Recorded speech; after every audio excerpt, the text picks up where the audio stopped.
You're flying with Pod Squadron podcast. All wings report in. This is Pod Job standing by. This is Pod Tracer standing by.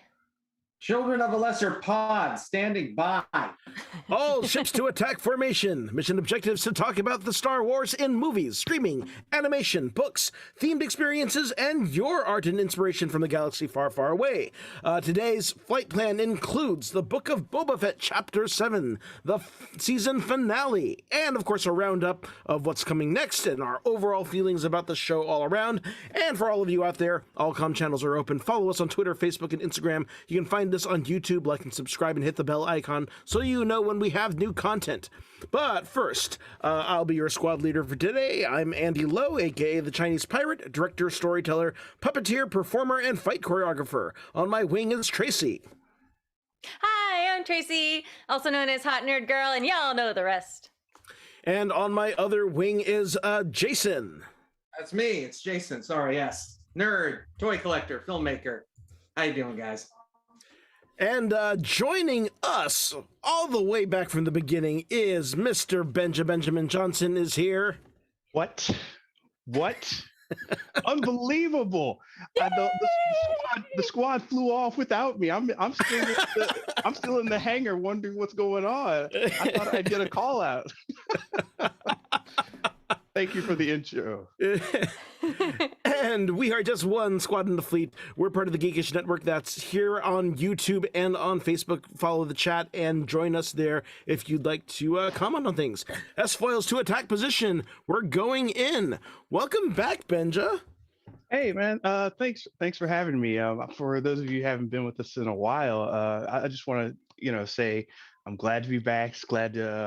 Glad to see all of your digital faces here. This is a good time. We started a good thing, and I've been having fun watching you guys, and I'm happy to be here. Well, do you also want to talk, because you went on to do a few different other shows. Of course, you started Show versus Business. Mm-hmm. You've been doing some more stuff with the 8-Bit Cubist a little bit here and there, mm-hmm. and of course your own art. I mean, you want to talk about some of that and what Show versus Business is all about? Yeah. Well, really quickly, I'll rewind. Andy and I are in multiple groups where we talk about geekish stuff, nerd stuff, high-tech futuristic stuff, storytelling, etc. And we both realized that we had a good little love of Star Wars, and we love Star Wars in our own ways. I'll put it that way.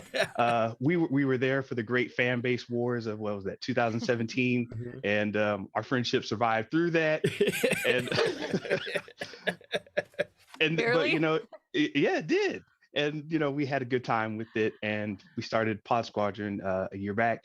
But since then, I've been working on my own podcast. It's the ADD Experience. If you search for Mr. Benja's ADD Experience, and I've also got Show versus Business, where we just sat down and went through a lot of the creative and the financial side of what might be going on with Disney and Star Wars. So that was interesting. And also, yes, I'm still doing stuff with the 8-Bit Cubist, which is represented by this art up here. So having a good time. So yeah, so if you want to check out some of his other stuff, there's some really great discussion. A lot of stuff. Obviously the Show versus Business show that he does with another friend of the podcast here. But he's also has a number of one-on-one discussions with other folks that we know, kind of talking about creativity and kind of the process of kind of self-maintenance. As we all kind of go through this whole creative life. So definitely check out some of those. And BenjaCon. Yes. My little virtual con to talk to all the people I talked to in real life, but didn't get to since the pandemic. Right. Jason, we're gonna have you on, Jason, for BenjaCon. We missed you this year. But there, I want the VIP pass. That's right. Cool. Well, this week we are rounding up the end of the first season. Probably I don't know if there will be future seasons. We'll see. But this season of the Book of Boba Fett. And without further ado, let's jump right into it. So the lines are drawn, sides have been chosen. Will Boba Fett and his newfound tribe fare well against the Pikes and his old rival, Cad Bane? And will his forces be able to regroup after Cad's duel with Cobb Vanth and the betrayal of the 3 crime families of Mos Espa? Yeah, we saw a lot of very fun stuff this episode. What did you guys think? Well, I can I just tell you real quick that I attempted to turn my cider into spotchka. First of all, it's green. Second of all, I only had gel food coloring, so I had like little balls of like boba balls of gel food coloring, and I had to keep putting it in different containers, and it kept spilling over. And so it's very flat now, but it's delicious still. If you're wondering why I'm drinking, if you're wondering why I'm drinking green, I'm drinking so that I can get through this question. I was disappointed no Harrison Ford, as we were discussing. So my theory, dead in the water. So and no Kira, no Ewoks, nothing. It was no. But I was right about the Rancor. You're right about the Rancor, though. Yeah. Oh, she was so excited. She was so excited she froze. Screenshotting that, right? Oh, I missed it. And she's back. I once again. I knew Harrison Ford wasn't going to show up. You did. You called it, and I was holding out for. We were hopeful. We were both hopeful. It was terrible. Yeah, but I feel once again, I had a little more hope knowing that it was an hour, going into it. So I thought we might have gotten a little more, but again, I feel it suffered from pacing. I mean, there was just a lot of things that I was just like, okay, I get it. We've been here, done that. And then once it really started to kind of pick up, then it was over. And I wasn't like disappointed, but I just was like, I wanted more.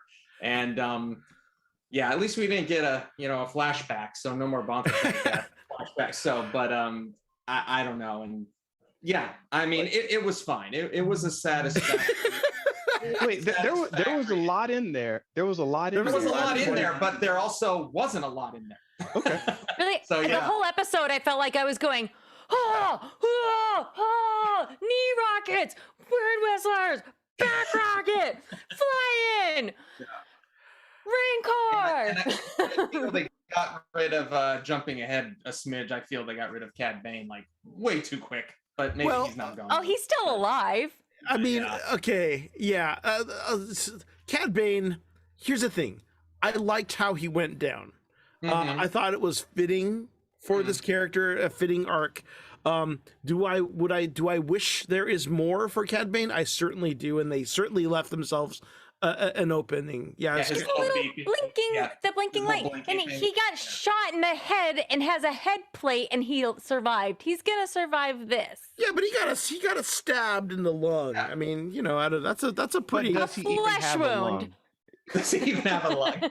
Got 3 hearts. We don't know what race he is, or if he's got some Finnick Shand operation going on where it's like he does have his breathing tubes, right? I mean, so that in theory he cannot get force choked because he's got other fake. I just found a sock in my pants. That's 2 stalls for Stacy. Stalling. I was Tracy. like, what is that weird mound? It's a sock. Okay, then. Sorry. That's what Cad Bane said. How about you, Benja? Your overall feelings on this episode? All right, so I've been meditating, and I'm at peace with everything now. I'm so zen that I don't know what all these arguing people are talking about. I don't know what's wrong with them. Honestly, I did not. At some point, I stopped viewing it as a normal series. I stopped looking at it as like I'm going to watch this show with a starting point and end point. And it's as we've talked about the evolution of storytelling. And I want to jump in really quick just to say what I mean with this.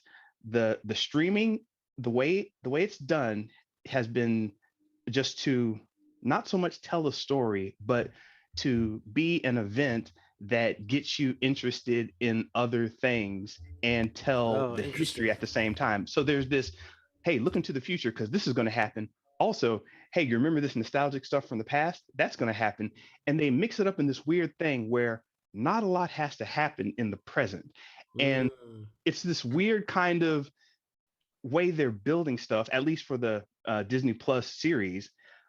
But unlike Marvel, they don't have a movie to build to. So they're just, it's like, I call it Easter egg television at this point to myself. And I don't know how else to describe it. I'm not mad at it, but it's like, okay, that's what you're doing. I mean, I agree with that quite a bit, actually. And that was something, you know, things that I felt the series did well. World building. I thought there was a lot of groundwork done. There was some really great, you know, fan service done right. But yeah, in terms of the central arc, you know, I honestly, I really do love the stuff with Boba Fett and the Tuskens, both kind of bringing more texture and like breadth to the Tuskens, and also kind of seeing him change, but and seeing him kind of go on this kind of new path. But yeah, there were so many things that I agree felt not as connected as they could have been, and made it hard to feel, are you paying off this moment or are you paying off a larger story arc? Overall, I had fun with things, right? But yeah, I mean, it definitely didn't feel as tight as I was hoping it would be. Do you think that it was a good Star Wars story, if not Boba Fett story? Me personally, this is not the Star Wars I would try to introduce anyone to Star Wars on. This is like purely for, you have to be indoctrinated, because I mean, there's so much of it is like fan service and world building, and you know, and you can see like all of these things are gonna pay off later, right? As they kind of work out what is this arc that. Well, I mean, okay, bear with me here, right? We already know that this fits into a tapestry of the Mandalorian, Rangers of the New Republic, or whatever it becomes, and the Ahsoka series, whatever they're leading up to with Thrawn, right? I think ultimately this is part of them trying to establish the state of the universe as it is, so that ultimately Boba Fett can lead the underworld and, you know, have this faction that will eventually come to the aid of, you know, either Din Djarin or Bo-Katan or whoever is leading the siege that takes back Mandalore, right? On the other end of things, and we know that there are things rumbling in the Force with Ahsoka and, you know, whatever she has to do with Thrawn and her place in the universe, whether or not they'll pay off some of the things from long ago in the whole oh gosh, what is it? The Force God planet. I keep forgetting what they're called. Right. Good. Yeah. But that sacred floaty place. The sacred floaty place where of course we know that the reason why she is followed by Morai, the little owl, the green owl thing, is because she is somewhat carrying the essence of the daughter, and that I don't remember what happened to the son exactly, but then of course we know that Anakin in some way was destined to, or was supposed to, become the new father, right, and manage the balance, but whether they try to pay that out again. Okay, you said payoff, Andy. Yeah. And nothing you said there had anything to do with the Book of Boba Fett. Yes, right. Right. Well, that's why I was asking if you thought it was a good Star Wars story or a good Book of Boba Fett story, because I think it was a good. I was just happy to be back in the world. I mean, like I had this discussion with multiple people just last week, you know, and you said it before too, like how a lot of Star Wars fans are kind of like also the worst fans because everything gets so toxic. But I mean, like my best friend who is a huge Star Wars nerd, he's like, you know, we should just be like, we're getting this content, and yeah, okay, maybe Book of Boba Fett went off the rails a little bit, but still, I mean, it's fun, it's there. I get what Benji's saying too about, like, you know, just it being more of an event, and hey, come to Disney Plus and we've got the Star Wars. And but it's just I was just I liked it as a whole. I mean, like it was disjointed, storytelling errors, bad pacing, but I still liked it for what it was. Is it a good thing to indoctrinate someone with Star Wars with, like you said? Absolutely not. But I mean, but if you're like on Disney Plus and you're like, oh, there it is. There's a worse way to spend 6-7 hours of your life, I feel. So, but I mean, I did enjoy it. It's like introducing people to Star Trek through Star Trek Enterprise. You know, like you just, you know, you start with something else. Yeah. You know? I think you could actually introduce someone on Star Trek Enterprise. I think there's still a lot of good kind of starting points there, but not to go into Star Trek. It was all a holodeck simulation. It's like, now we get into the good. So it's like Bob Newhart, like you wake up and it was all a dream. It was all in the mind of an autistic kid in a snow globe. It's like there's Star Trek. So it was just it was in Barclay's head. There it is. Love it. Oh, sorry. Go ahead. Well, I mean, I'll say this. Okay, so for each of you guys, do you have a favorite episode Of what? Of Boba Fett? of Boba Fett? Yeah. Oh, I'm a the Mandalorian. And which I'm sorry. I like the story. I like the technicalness of it all. I mean, like Bryce Dallas Howard knocked it out of the park. I mean, it was just the most fun. And yeah, for me. What if I limited you to just the first 4 episodes and the finale? Then probably the third one. Yeah. Wait, which was the third? I'm sorry. That's the train heist, right? Yes. Yeah. Okay. Yeah, that one was probably, and I agree with you too, Andy. Like, I loved all the Tusken stuff. I love that they just weren't like these screaming villains that, you know, I mean, they gave them so much more character, and I thought that was fantastic. And I would have been fine seeing that even a little longer, but I mean, I understand why we couldn't. But I mean, no, I mean, as far as Boba Fett episodes go, I'd go with the Train Heist, whatever that episode was called. I can't remember, but yeah. I would actually love to see like someone's fan edit of basically like episode. I mean, basically just like if you could like supercut just that arc, right? Yeah. And see how it plays. Mm-hmm. I think it honestly would play much better. It would feel tighter and like to like from the point that he breaks out of the Sarlacc to you know the Tuskens getting killed. I saw somewhere on YouTube someone actually did cut it, like, or not the whole episodes. I mean, it'd be like 8 hours long, but someone had cut it where they just went from like it was all Boba Fett, you know, Fennec stuff, and then Mando's first appearance is when he walked into the throne room and went, "Oh, and this is the Mandalorian," you know, and took out 5 and 6, you know, and it was just like, and it worked if you just were like just watching that part. It's like, oh yeah, you know who Mando is. Here he is. He's going to help us out. And then I guess you could have lifted that out and not had Mando season 3, but I mean, a supercut would be cool. A friend of mine did that with the prequels where he cut out all the fluff stuff and just had like the important parts. And it was like it was the length of one movie. And it's important parts. Great. You mean like the Senate talk? Because that was deep. That was deep work. And I'm not being sarcastic for those of you who don't know me.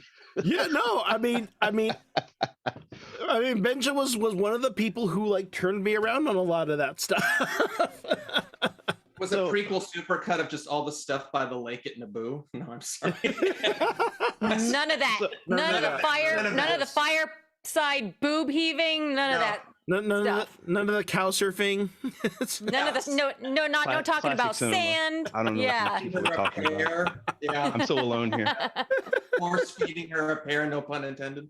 Force feeding. Check this out. Check this out though. What's interesting now that you bring up the prequels is we saw how the Clone Wars, that whole saga, the animated and Rebels as well, and even I guess you could look at Rogue One, how it started bridging all of these different movie pillars, and it started fleshing out the world a little bit. So over time, you kind of started to, oh yeah, this is that really made sense in terms of, oh, I guess that was important to the army. Oh yeah, separatists. I guess that makes sense. Yeah. Anyway, all these connecting points, right? And then what we're noticing now, and Theo and I were talking about this when we were breaking down why this episode, why this series came out this way, we're like, wait a minute. They're starting to bridge stuff with the First Order. They're starting to bridge stuff with, the sequels and trying other things. So as far as that type of storytelling goes, they're connecting the universe very well and still bringing people into Clone Wars. Because I had a friend of mine saying, hey, which Clone Wars episode should I watch? And I'm like, this is like must-see TV from the 90s, where it's like, hey, get in there and you got to see all the different pieces of it. And it doesn't have to be structured like we think it is. They're building out this whole story. So to answer your question earlier, I was definitely entertained. But, as far as a classic plot story goes, they didn't execute on that. And it was intentional. But that's why I'm not mad at it, because it was intentional. Oh, interesting. Intentional as in, do you think it's because they were trying to, well, what do you think what do you think the intentionality was for then? Okay, so if you look at the core line of the story, where Boba Fett, we tell a little bit of his background, we do a whole train heist / save the cat kind of setup, where it's like, okay, now we're endearing Boba Fett. We're giving him an idea of, here's our character, bad guys are in town. He's got to kick them out. Classic Western trope, All of the individual pieces are there. With the time that they were given, it was not Robert Rodriguez's job to make a nice, tight story. Right. He was trying to get in, do things quickly, which he's known for. Get in, do things quickly, make it look halfway decent, and bring a lot of disparate elements into play. So you could do your Mandalorian bit, so you could do your Luke Skywalker shot. Minor note, they actually hired the guy who did the YouTube video. Right. I don't know. Okay. So he's in there putting all these disparate pieces together. And I just felt that watching it, it wasn't his directive to make a strong, cohesive 7-episode story. They were like, hey, we have all these other things that we want to do. That's not your priority. You need to show off the Darksaber. Well, it doesn't really fit and da-da. Look, we've got the next Mandalorian coming. We've got subscriber growth that we need to worry about. Subscriber growth is petering out. So let's start getting people invested in the series some more so we can keep people on the service. And that's kind of what I see happening. It didn't take the magic away from me, but I was noticing that a lot. Yeah. Was it not his job as a director, but his job as an executive producer? And showrunner, probably, right? Yeah. I mean, to get the whole thing done, that's what Robert Rodriguez kind of does. We're in the pandemic still, and you have all these restrictions on how to put together, your movie, how to direct, how to shoot, who you can cast, when and where, how many people can get together, et cetera, et cetera. Robert Rodriguez just makes these things work. So yeah, he's not called in to really be a heavy story guy and really make sure that lands properly. So the more I saw his name and the more I know of him, I'm like, you know what? He's there to kind of do that job. So, for the whole Robert Rodriguez of it all, what I was missing too was that sense of style and flair that he has, though, too. Like, right, I think we got one shot where, they're trying to hold up Chrysanthemum, and Chrysanthemum, of course, has been soaking damage. And then the spin? Like, yeah, he sees things, and then yes. all three of them do a choreographed move where one guy spins, and then the other girl does another little thing, and then Chrysanthemum just does a big thing, and together they and that was the only. Wait, we got the sniper being shot off the roof. Yeah, there was the shot of the guy falling that they all did multiple times, and it was straight out of Desperado, and it was Desperado. Oh yeah, the rooftop parkour. Mando and Boba just keep shooting him while he falls. He's not dead enough yet.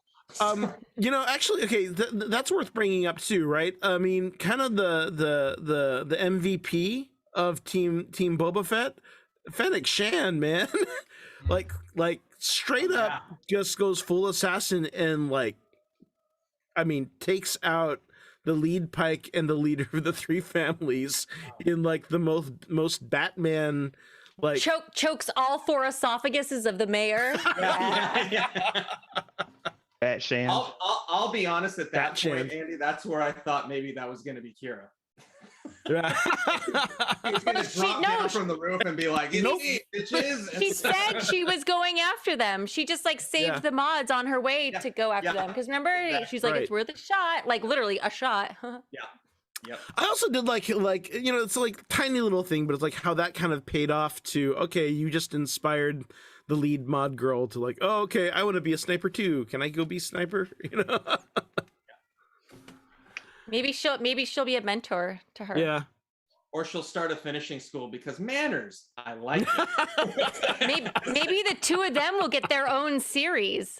There you A go. Fennec Shan series where she's like her sidekick. There you go. So yeah, go for it. let me ask you a question. You guys a question. With all the talk about trying to get away from the Skywalker saga and expand a little more, they went right back to it and like, guys, we got to break the internet again. Let's bring Luke back. And that's what I felt when I saw him coming back. And although I was kind of happy, I was like, does this make it even harder to get away from? Or I don't know, maybe it works somehow. I mean, I feel like it's undeniable that he's there. He's there out there in the universe, and he is the face of the Jedi at this time, right? So if you're going to deal with the Jedi at all, you have to pay him off at least at the beginning, and then let Grogu reject him and, come up with something new, right? Mm-hmm. I'm still very curious what their plans are for Ahsoka, right? Because, I mean, we know that, like, the Bendu was out there. We don't know what Ahsoka calls herself, right? We know, like, she has been labeled a Jedi, and we know that she doesn't see herself that way. But yeah. Can you guys hear that? Yes. Okay. Is that you? Was that you? Or No, the tamale man comes by my window yelling tamales. So I want a Oh tamale, my God. man. I miss want my tamale man. tamales. That's awesome. Yeah. Our tamale man has we've heard less of him during pandemic. Oh yeah, shame. Nobody brings me food except like DoorDash. Okay, so I'm a sucker for epic battles, and I'm also a sucker for finales. Like the finale episode, the finale movie, it's always my favorite. But I did wonder, just like when they were surrounded by the shields, him and Fennec by those ninja assassins, and he didn't just rocket out. I did wonder why he didn't grab his ship. I mean, he talked about going back to the palace, and the gal convinced him not to. But he was able to go back for the Rancor, but he didn't go back for his ship, which just took out an entire speeder gang. I bought that in the sense that you do not want to be seen hiding in a ship gunning down the entire town, right? Because his gunship would Okay, that's fair. I mean, granted, of course, the Rancor also has a good deal of collateral damage, but in theory, it's a little we more can't personal. destroy the town, bring in a Rancor. Yeah. Bull in a china shop, yeah. I mean, that's how I rationalize it for myself. They have Rancor insurance. It costs more like earthquake insurance, so it's an extra 500 credits. Oh my gosh! there were- When she, I'm just assuming it's a she. When she threw the pike behind her, I was like, yes. I like it. I like when he held him up and then like shot him and then tossed it. Yeah, Yeah. I was like, you want some of this? Great, God. I'm a face. So Let's see here. What have we? Okay, so what did you guys think about the betrayal of all the families, and like what is in store for the families? I mean, the families, you're just setting up more ways for the threads to expand. I mean, we hadn't seen like a lot of crazy Oculus action. They've always talked about it, especially from the him and his friend in the cantina. You'll be dead. That scene. So they're still just spreading stuff out. And I think it's great. I'm like, oh, I get to see these guys do something. Oh, I get to see these guys do something. And that's what it was like for me. And I think they really succeeded in getting my mind like racing, like, oh, what if they have a series where they do this? Oh, the Aqualish, what if they meet up with like the Kit Fisto crew and all that, and everybody's all underwater? It'll be crazy. So I was loving all the different race, faction, group action. I gotta say also, I did love. It's like as soon as like they mentioned, oh, okay, so Chrysanthemum is guarding the city center where all the Trandoshans are. I was like, oh, that's not gonna go well. I'm really sad about the Gamorreans, though. I never thought that I would be super upset about a Gamorrean dying, but I was so sad when they got knocked off. I'm still kind of like, how is it there are only 2 Gamorreans, right? I mean, there used to be a lot more Gamorreans in Jabba's palace. So, like, why are there only 2 Gamorrean guards left in the whole planet? Well, where did everybody else go? Because the 2 Gamorreans were the only ones left in the whole palace after he took out Bib Fortuna. So, I mean, there was all kinds of other people. Reason, so we just feel that much more hurt when they fell off. It's like, oh no, Tweedledee, Tweedledee, come back. And the little cat critter, right? And they went wee all the way down. Oh, there it is. Oh. That was good. I'm sorry. Wait a minute. Yeah. They didn't kick any ass in the show, really, did they?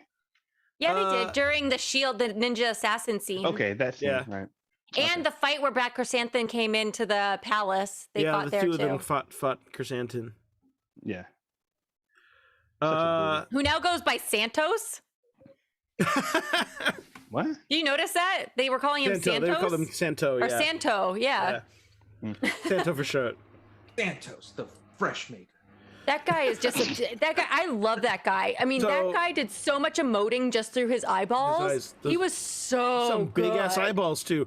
So the funny thing is, I saw a little like note that apparently on set they were calling the actor what did they call Chupac instead of Tupac. Chupac? Oh my Chupac. gosh. Wait, wouldn't it be Chupac? Well, they were going for the Tupac. Okay, well, it's Tupac. Yeah. Okay. Tupac. Sure. Actually, it's Chewbacca, and if you shave the hair off his stomach, it says Thug Life. But oh man, I want to see that story. Krug Life. I'm sorry. Chrysanthemum shows up at the Super Bowl halftime. Wookiee Life. Wookiee Life. Force sensitive. Let's see here. What other moments have we not talked about? Let's talk about when Pele Moto shows up and we get the little Papa and baby reuniting in the middle of a chase. Oh, forced jump hug. That was adorable. That was so cute. I can't wait Andy, for that. They're going to make a toy out of that. Giggled, Andy. They're going to make a Grogu toy that literally like will hop into a child's arms and will tickle me Grogu. It's going to be I am all for Muppet action. Yeah. All Muppet action all the time. You want to know a funny story? So my friend Sean was the first person to build like little Mandalorian armor for the Boba Fett toys. Like he's built all kinds of costumes for multiple ones of these little guys. And there's a specific picture that he took of it. And he was like just browsing like Reddit one day, and somebody got a tattoo of his picture of his Grogu wearing the armor that he created for his Grogu. How cool is that? Oh, we had Sean on the show, him and Lisa. Yeah. That was his. Oh, yeah. Anyway, I thought that was really, they make Captain America stuff, or right? Or I they do a lot of Captain America. Yeah. They do a lot of everything, but yeah. Cool. Anyway. So Pele Moto in the Major Domo, first of all, they rhyme, but they're totally gonna bang, right? Yeah, she likes his tails. I mean, I don't know if he's furry enough for her though, right? He can stick his tails in her gap. Oh God. Oh man. And an oral fixation. Invasion of the Gap. I don't believe this. I actually have a question. So one thing that interested me in the story was every so often And every here and there in the story, they would try to get at what Boba was thinking. Like Fennec Shand asked some questions. I think some questions were kind of brought up when he was just talking with random people here and there, but they were kind of asking, hey, what is this about? Aren't you supposed to be? And he kind of like pushed that aside or dodged the question. And at the end, Cad Bane asked what was on my mind at the time. What's your angle? What's your angle? I thought that was really interesting that they just put it out there. I'm not totally sure what they were trying to do. And I wanted to know if any of you guys had any thoughts on like them just saying, hey, Boba Fett, what's your angle with this show? It's kind of a meta question also. I don't know. I mean, to me, it was, I mean, okay. Things that I felt they were trying to do thematically with the show, whether they succeeded or not, right? But I mean, the core heart of the show, I think, is still like the line from episode 4, where he says, there's only so far you can get without a tribe, right? And his whole monologue about watching bosses waste money and waste lives, like where people like us die when they could have just talked more or made better decisions, and he was tired of people like us dying for other people's poor decisions, right? So I mean, I think that kind of speaks to that. Is that yes, he has gone soft. Yes, he has. I did not like that line. A different that he's gone soft, or which. I didn't that he went soft, because I don't think that I think that was the wrong phrase to use. Well, he denies it, right? He says, what does he say? He said we all do. Yes, right. That's not denying. That's like, yeah, okay, I'm old, I'm soft. But I don't think that that's what Boba Fett is all about. I think it's that he's seeing a different way, right? And so the dialogue doesn't quite serve the mission statement of the series. Right. Like he's trying to rise above. He's trying to be better. He's trying, pretty much anything but that he's gone soft. Because if he had gone soft, he wouldn't have taken out an entire speeder gang. That's not going soft. Well, and also, I mean, Wait, Oh, go for it. In terms of going soft, we're talking about somebody who's been called the most dangerous bounty hunter in the universe, and he didn't, at least in this presentation, feel terribly dangerous. He wasn't scaring people, and as I said, it was literally posed to him, by Cad Bane. He's like, "Hey, what's going on? Why aren't you as ruthless as you have been all this time?" So, the other thing is, I don't think it is a mistake that at the same time as he's having his kind of rage, poked at by Cad Bane, is at the same time that his spirit animal, the Rancor, is out rampaging. Right, the beast is unleashed, and his like bug eyes come out when he stabs Cad Bane. Right. Right, and that's where he does get scary, right? Yeah. He's been trying to be not as controlled by his emotions. He's been trying to find this like more like Zen inner peace. But when it comes down to it, he was terrifying when he swung out the gaffy stick. Gaffy stick, thank you. And was staring down at him. I mean, that was was not being soft. And the interesting thing is that he does that right after Cad Bane says, "You're still a stone cold killer," and then he is, right. I mean, and it's interesting to me thematically, right, where you have him kind of going back to his old ways, so to speak, to kind of get the crazy eyes and stab Cad Bane.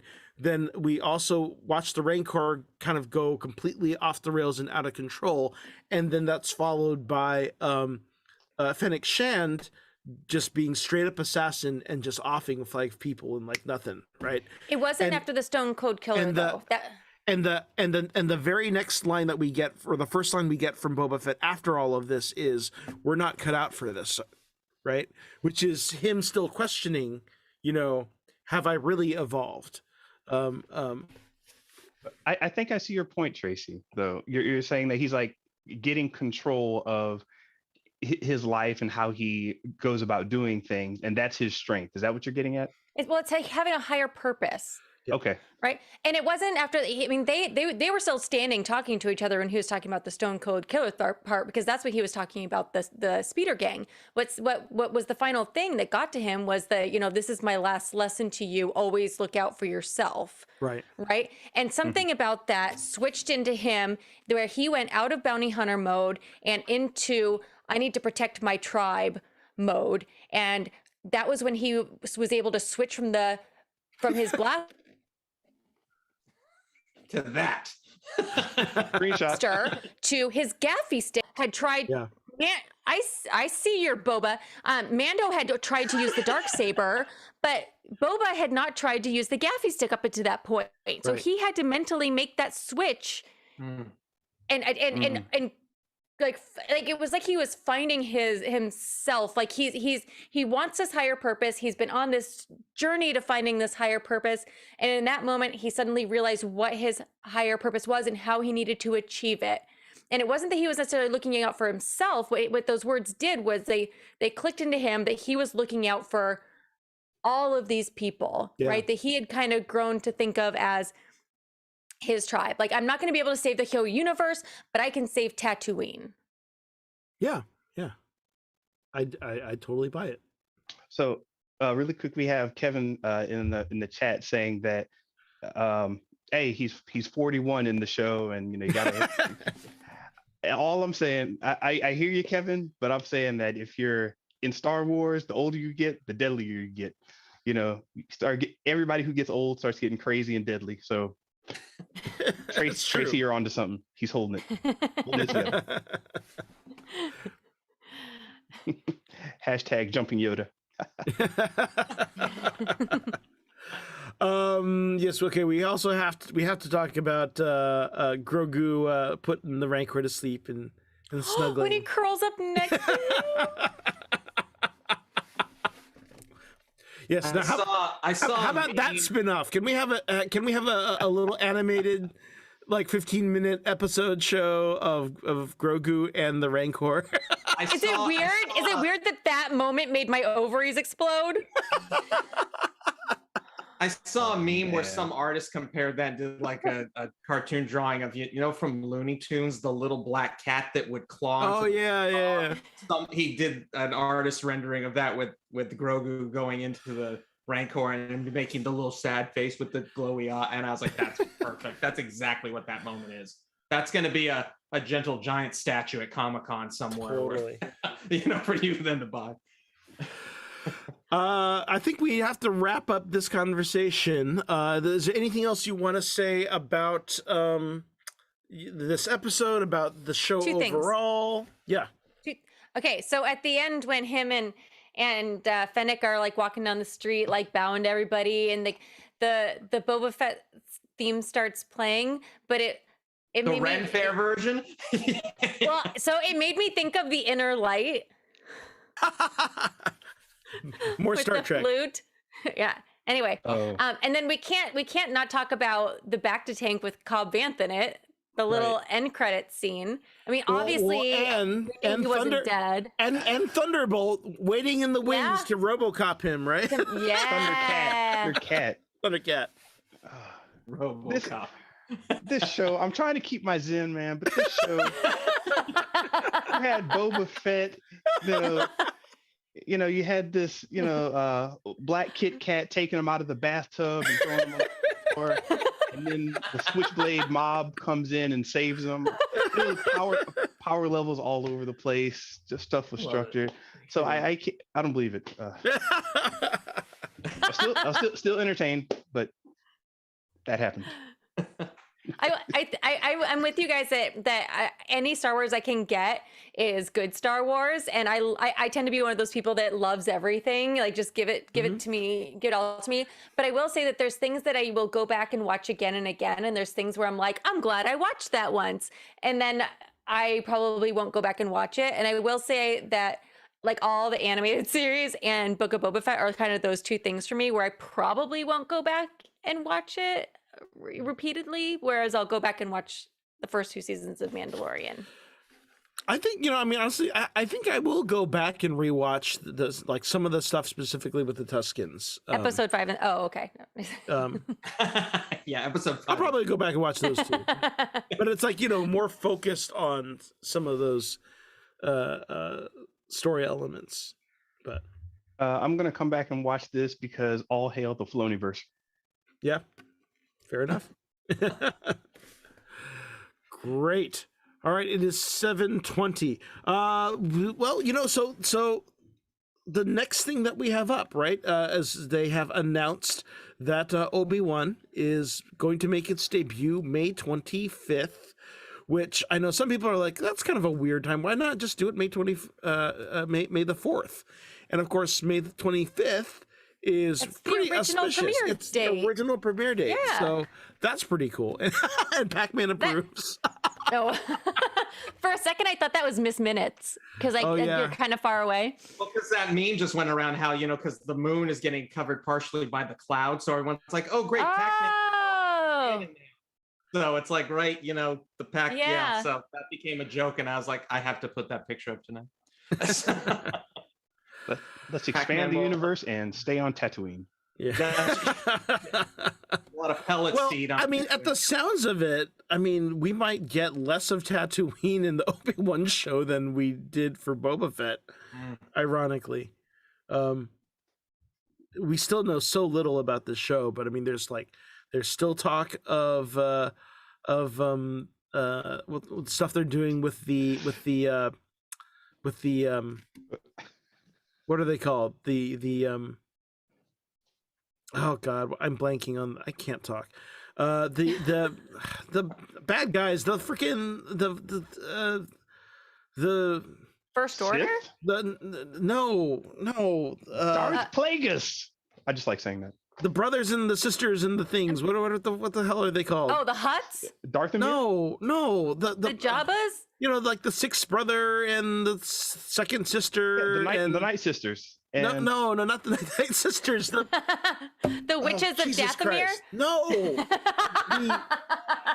from Rebels. What the hell are they called? the peace-loving Mandalorians. No, the Jedi, the Jedi Emotional hunters, damage. What are you doing to us, Andy? the Jedi hunters from Rebels. What the hell are they called? Good God! Oh, the execute. Oh God, yeah, I know. Yeah, those guys. Oh, now you transferred this. Now it went over to me. Oh God, what is it? The Exquisitors. Oh God, Executioner. oh God, dang it. Executor. No. Exquisitor sounds right. Exquisitors, isn't that what it is? Exquisitors. Exquisitors. Anyways, they're coming in live action. Oh no, my cat. Hold on, my cat.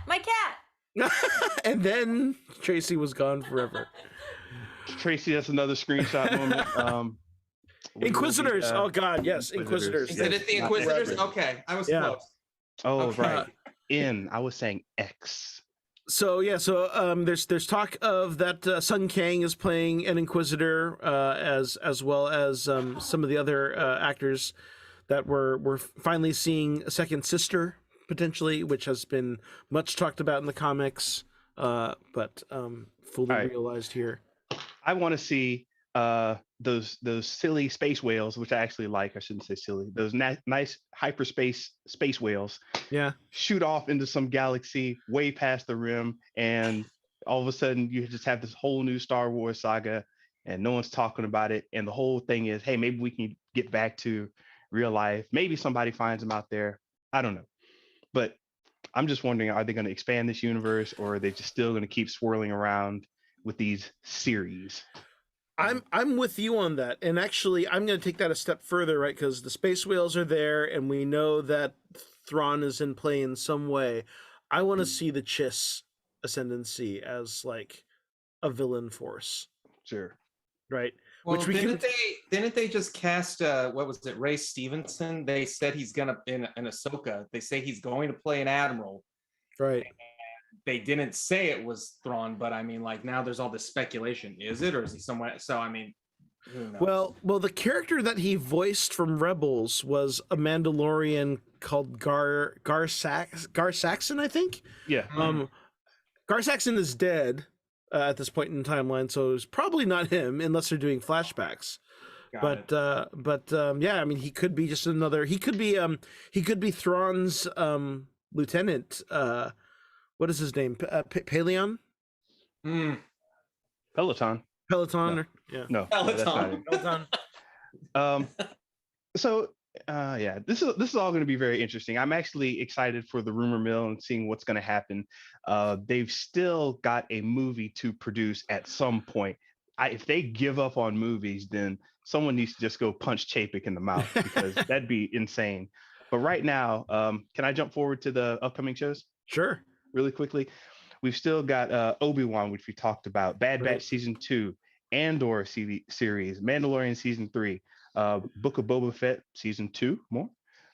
There was some crazy rumor I heard about the Sisters of Dathomir having their own little thing. Somebody was bubbling on that as maybe a replacement for the Rangers of the New Republic. Oh, which, really? got canceled. So I yeah, didn't hear about that. They wanted to take that same energy that they were building with that and flip it into a darker something. I don't know. I know that there's still talk about the Acolyte series that was Leslie Acolyte's still in development. Leslie Headland was working on. Yeah, Ahsoka and Lando was another one of those way deep down rumors that people were just kind of mumbling about. So, and Rogue Squadron, which is in theory still out there. Who knows? All I know is emotional damage. There's a lot of Star Wars coming, and we've got a little bit of a gap here. So now that until we'll probably hear more stuff as we get closer to May the 4th. We still don't have a release date for Bad Batch Season 2, which I'm surprised. But I'm sure some of this will come up. But we're going to bring on the Geek Beast very soon. Yes? Are Geek Beast around? They aren't here yet.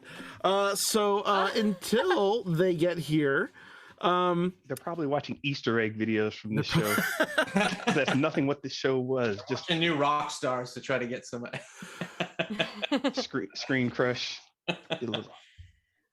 The other thing too, we're starting to hear more stuff about Ahsoka as well too, right? The other thing that I heard is that my cords well, of course, that Anakin is supposed to be appearing in it as well, and I'm kind of curious: is that de-aged flashbacks to like live action recreations of Clone Wars scenes, or is that going to be something present day, or well, at least within the timeline of the Ahsoka series?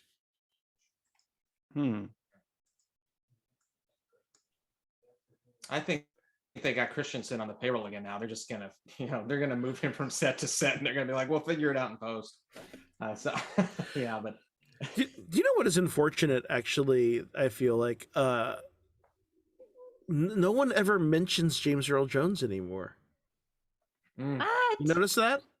It's like they don't necessarily make a big deal over whether or not, or it's like like everyone's talking about Hayden Christensen appearing.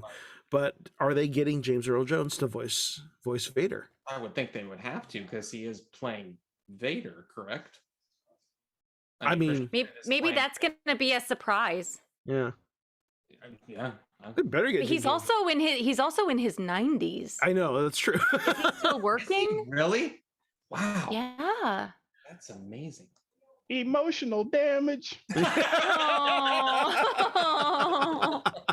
Search for that hashtag on TikTok if you're curious. I'm not cool enough to have the TikTok. I'm doing it right now. I'm looking right now. Do you have anything for us from the chats, Tracy? Oh my gosh. There's days when we're better at looking at the chats than others, and it's been going this whole time. There's so much. I don't know. I don't know that we have time to go through everything, but between Kevin and Paul and Jolan and Benja and Paul, Max, everybody's got all kinds of stuff to say. We should have been going throughout. There was one good point though. John says we want a series in the Old Republic era. So there Yeah. are still a lot of Star Wars places that they can mine from. It's just really curious to me how they're doing this whole, the Filoniverse. Let's connect all these things while we're here. So it's a very strange strategy. Kind of makes sense, kind of doesn't at the same time. I don't know. I mean, I kind of wonder if we'll ever like jump another 100 or 200 years in the future when Grogu is an adult, and is he teaching, or is he the Mandalorian? He was The Yoda Mandalore. whole time. So, I want a Yaddle series. Yaddle series. Yeah. Aww. What happened right. to Yaddle? I want to know what's going on with Max Rebo always getting away from explosions. I know, right? He's got some insider information going on. Where's that after credit scene with Max Rebo getting paid off by the Pikes? Yeah. Speaking of which, Kevin said he wanted the episode to end with a big Ewok-style party in the fortress with everyone dancing around while a Star Wars version of We Are Family was being played by Max Rebo. Yes. Yep. Evan is correct. Love it. Man. All right. Do we have our friends from Geek Beast on? Thinking about it. I'm going. Yes, they're here. Woohoo! Who's here? Anticipation. It's building. Yeah, I can hear you, Rodney. I don't know if the audience can hear you, but I can. Rodney is our ghost voice that we all listen to, because if you don't listen to the Rodney ghost voice, well, I don't see the others here. Yeah, we're just waiting on you, Rodney. We're stalling. Oh, we got a wrap. He wants us to wrap the show. Okay. Show business. Seamless. now Seamless. Rodney's causing me emotional. There it is. Put my papers in the air. And here we are, and we joined by Summer, Trey, and Chuck. What's up? Welcome. Hey guys, what's up? For Black History Month, I'd like to announce we have 3 Black people here at the same time. I'm not sure happened before. Oh, we done We have dropped to somebody's wait. property value. Gentrified like Inglewood. That's what's gonna happen. We're gonna get gentrified. What's up, Trey? What's up, Chuck? What's up, going Hey, on? what's cracking? How you doing? What's up, guys? We're no longer Martin Luther King Boulevard. We're Obama Boulevard. I like that. Hey, so how you guys doing? So I presume the big news all right now is everything that was dropped yesterday during the Super Bowl. Yes, Tons yes. of We're gonna be talking Tons. about that. We're gonna spend a lot of time on that. Any highlights? Anything that you're particularly jazzed to jump into? Nope. No. Oh, Nope. I mean, I'm the saying super- no. yourself. I I don't The know. elephant in the room is the I'm halftime saying show. I no. mean, I'm saying no. I'm Sorry, saying let's not that- gloss over the fact that LA won. Like, you guys know I don't care about sports, but like I do like winning. I like winning. That's part's fun. No. Wait, I'm you're talking talking about about Jordan Peele's Nope. Nope. Jordan Peele's Nope. That's Yeah, true. There you go.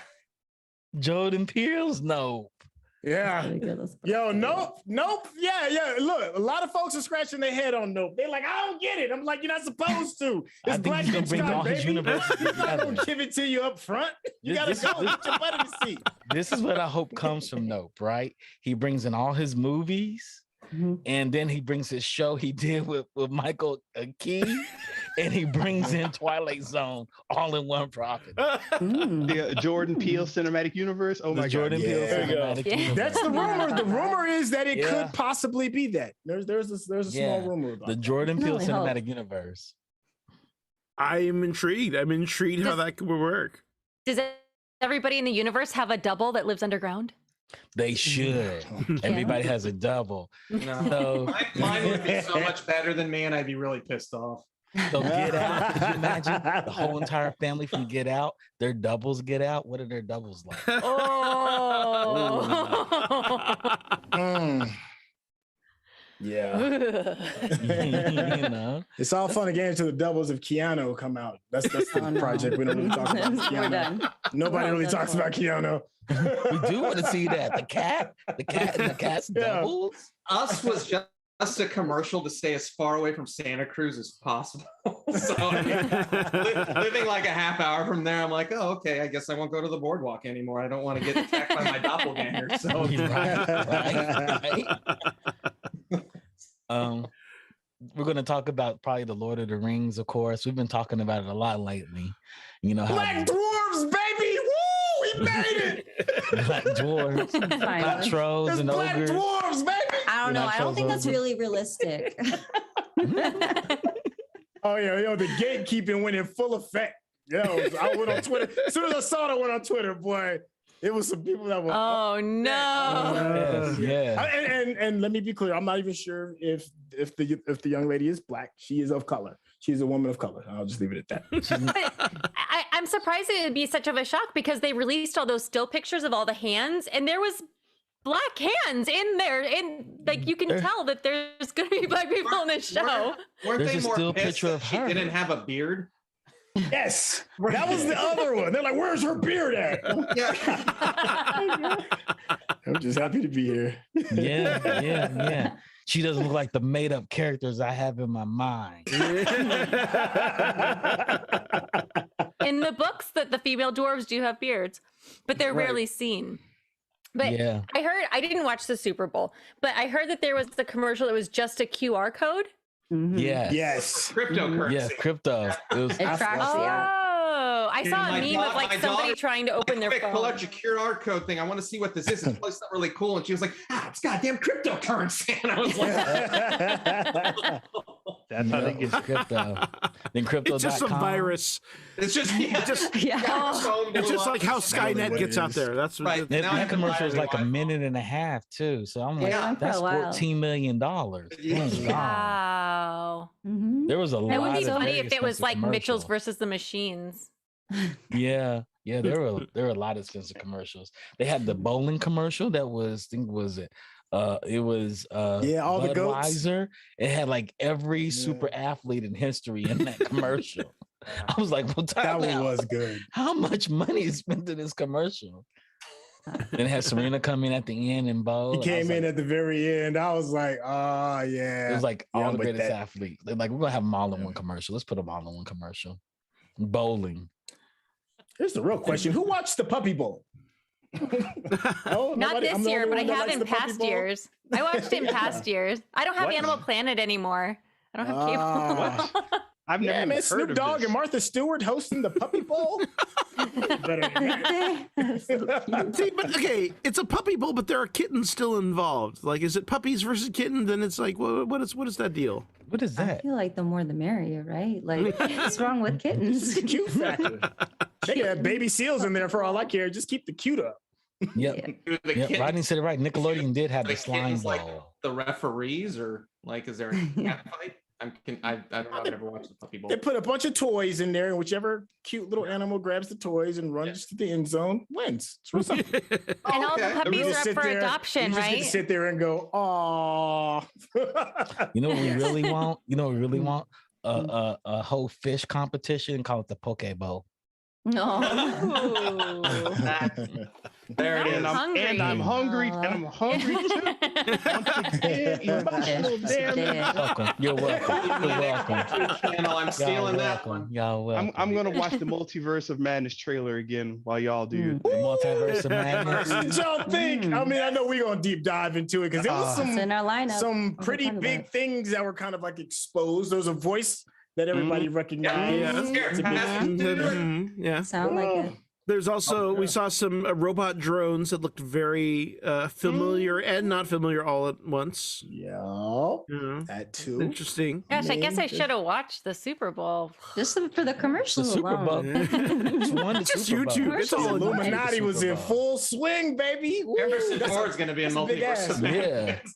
It was like, what's the Hey, you're most not- geekiest thing people do? They watch the Super Bowl.